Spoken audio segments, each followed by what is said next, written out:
哎，我发现有人利用我儿子。最近我经常发现俺家阿姨让张大姐抱着个饭碗朝着镜头笑，然后给拍照片。我刚开始特别不理解，后来我深究一下才发现，这就是我妈让她干的。我妈指使俺家阿姨，让俺家阿姨每天给她发张大姐抱着饭碗的照片，给铁岭高考的孩子加油助威。她寓意非常朴实粗暴，拿铁饭碗，拿铁饭碗。据说现在拿铁饭碗的谐音梗海报已经在辽北地区广泛散播。据我二姨说，我妈因为这事没少收人家鸡蛋、大米、花生油啥的。大胖媳妇就跟我说，哇哦，中国人好喜欢谐音梗啊！那要是这么整就能收鸡蛋，咱们也可以。咱俩现在就都想想。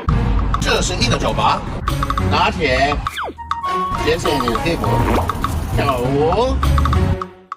我问他这是什么寓意呀？他说这不是很明显吗？张大铁撅着屁股在酒吧跳舞，铁定985，铁定985，铁定985。祝大家金房提名，拿铁饭碗，祝大家有问必答。你们都说我像阿当拉布德，其实我不是，我是亚当兰伯特的哥哥，亚当兰伯特。兄弟们，键盘前面一路滑板根本拦不住。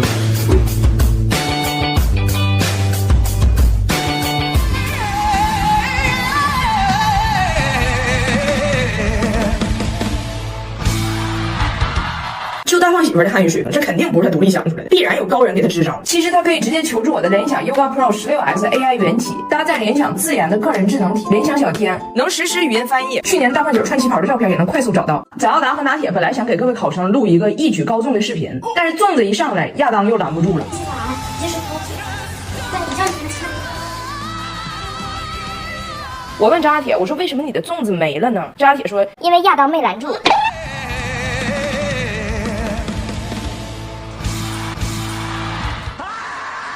外国老人到底咋养老呢？跟你们举个我家的例子吧。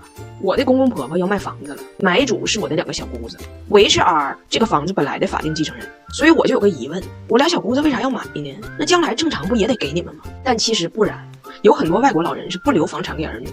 情感上我儿女我心疼，遗产上非必要不继承。比如说老两口这套房子值200万，现在老头老太太退休了，想疯狂享受生活，但是往往情况是心是准备造反了，造反的钱忘攒了，所以他们就会把自己房子提前卖。比如说这房子不估价200万吗？我卖给中介150，我先花着，等我走那天你们再来收房子。然后这中间这50万的差价呢，就暂且按照我还能活10年来估算，没活够呢你退，活多了呢我补。阳寿和预寿此消彼长。我有时候就想哈，难怪我公公婆婆不养生。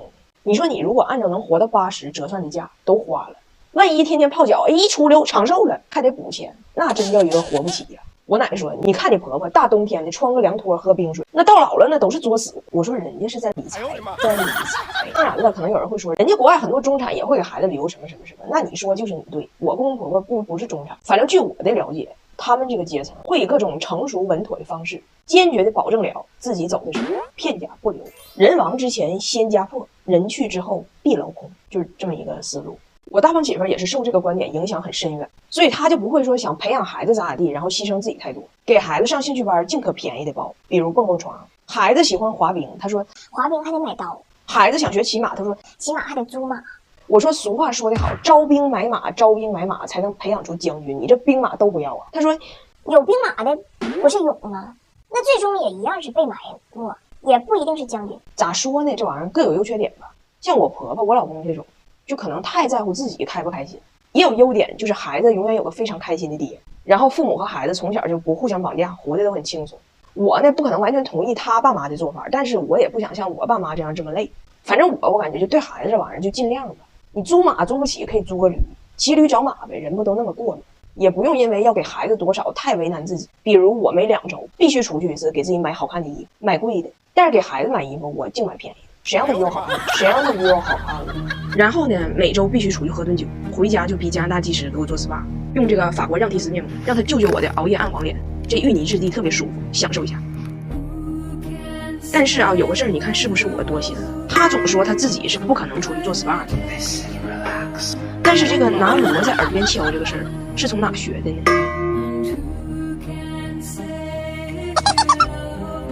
妈，我爸。哎呦我的妈！妈被封口了，你等我15分钟之后揭下我伪善的芋泥面孔啊！妈脸咋样？哎呀妈呀，真亮啊！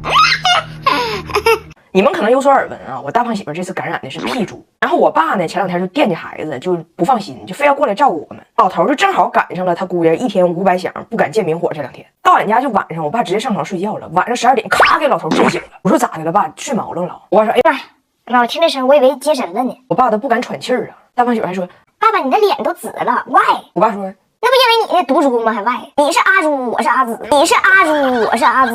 然后这2天不就慢慢恢复了吗？就肯定不是像当时500响接神那种感觉了。但是他恢复期呢，就像初3、初4那种鞭炮，哎，就是不密但是碎，不响但是脆，这还都没啥。最气人的是啥呢？你说他有礼貌吧，他一天叮咣放，一点不觉得丢人；你说他没礼貌吧，那外国人打完嗝放完屁之后还都说一句 excuse me， 然后后来自己还给翻译过来了，就打扰了，一天到晚就是哦 ，excuse me， 打扰了，打扰了。哦 ，excuse me， 打扰了，打扰了。哦 ，excuse me， 打扰了，打扰了。给我爸气的。来，你打我！哎，你别打扰，你直接打我，来往这儿打。然后呢，我爸也阳了，老头挺委屈的。我爸说说出去都丢人。我一铁岭，人家问我咋被加拿大病毒入侵的，我说我是被洋火点对点熏的，点对点熏的。对我爸的摧残还有呢。就这些天以来啊，每天早上我们全家人都测一下体温，就大概8、9点钟吧，都测一下。大胖媳妇呢先测，她是在嘎吱窝这测，捂得老严了，测3分钟，然后测完呢就放回那小玻璃盒里，拧紧，真空盖好。然后接他的呢，一般都是我爸，但是我爸呢，他放嘴里。我爸也不知道这体温计之前都经历过什么呀，就直接放嘴里，连着3天。我爸就说：“哎呀，我这嘴里啊，尤其是早晨8、9点钟那阵儿，不是味儿啊。”我说：“是阳了的味儿。”我爸说：“不是，就是羊味儿。哎呀，就是一吧一嘴犯恶心。哎呀，那味儿成了迷魂了，尤其是早上8、9点钟那阵儿。”终于有一天早上，我爸观察这体温计，才知道每天进他嘴之前，大胖媳妇放嘎吱窝3分钟。我爸都想削他了。你自己有多山不知道吗？哎，你说你这人平时我也没看出来你有多细心，那怎么从嘎吱窝抽出来体温计，在盖盖的时候，那盖儿怎么盖的那么严实呢？左掀了都，左掀了都。我说爸别生气，咱家直接换体温枪，他嘴里有味儿，你赶紧给他整点好喝的，你给他润润。爸，这是巴贝的哔哔的巴哔哔的哔哔啵枇杷露，哔啪的你告诉他同仁堂老字号啊，是大人堂的。你给他倒点，直接送进屋喝去吧。加点冰，加点冰，不要，弟弟下一个。干杯！哎，那给你姥爷的呢？没有。哎呀，大胖媳妇和他妈在成都干起来了。 You don't eat any fish. It was not watermelon, you'll die. Too spicy. Jamie Steven Mulholland, that's enough. 完了，一男一爸干起来了。这特不错。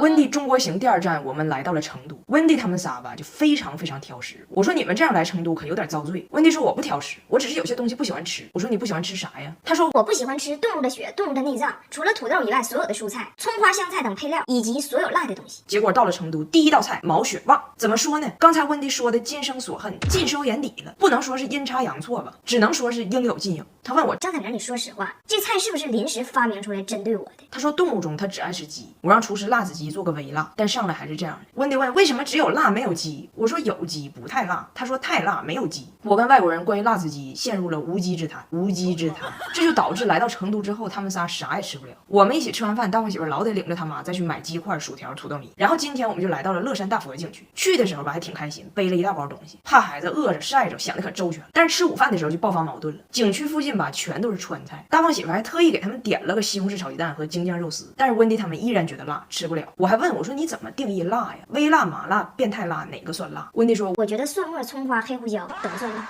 于是12个人一桌，仨不吃，本来就挤，气氛十分尴尬。我不要听你们都杀锅巴，杀锅巴。温迪就问大胖媳妇你就不能给我们找点我们能吃的吗？大胖媳妇说我特意给你点的菜，那2岁男婴和坐月子的都能吃，你咋不能吃？再说就因为你们所有人来到四川，放着川菜吃不了，去快餐店陪你们站着挖土豆子，你不觉得很不公平吗？母亲。然后温迪就生气了，哎妈，乐山大佛都没有化解俩人的矛盾呢，完生气了，他俩像没事似的，我有点着急，我好像总觉得就是毕竟是远道而来的客人，作为主人我有点上火。大胖媳妇说这有啥上火的？你当年去加拿大的时候，那些加拿大人请你吃的糊土豆子、炸土豆子、烤土豆子等加拿大菜的时候，你也没有预期说那不行，我到这儿别人得领我去吃中餐，得吃小鸡炖蘑菇。我一听我说我觉得你说的对，他们不适应也不是我的问题，我也不上火了，不管了。然后过了几个小时，温迪就有点忍不住了，就主动来跟大胖媳妇示弱了。我并不是一个刁钻的人，只是从土豆子到毛血旺，我也需要一点时间。我跟大胖媳妇说这折腾一天，其实你妈也挺用心，给全家带的这理肤泉 B5 修复霜太准确了，晒红脱皮问题修复的又快又好，没有酒精，像扎铁脸上这样厚厚敷一层，15分钟后擦干净就行，脸上身上都能用，在家出门都备着，像敏感、泛红、干燥、洗皮等等皮肤突发问题都能用。娘俩暂时算是破冰了。然后我发现温温蒂他们挑食这个问题哈，其实也好治，就跟小孩似的，他不吃你就饿着他，你别心软，2顿饭之间别给零嘴，饿到位了自己就好。果不其然，下午3点33分许，温蒂花3块钱买了个淀粉肠，嘴硬说是给孙子买的，其实让他吃，让他吃。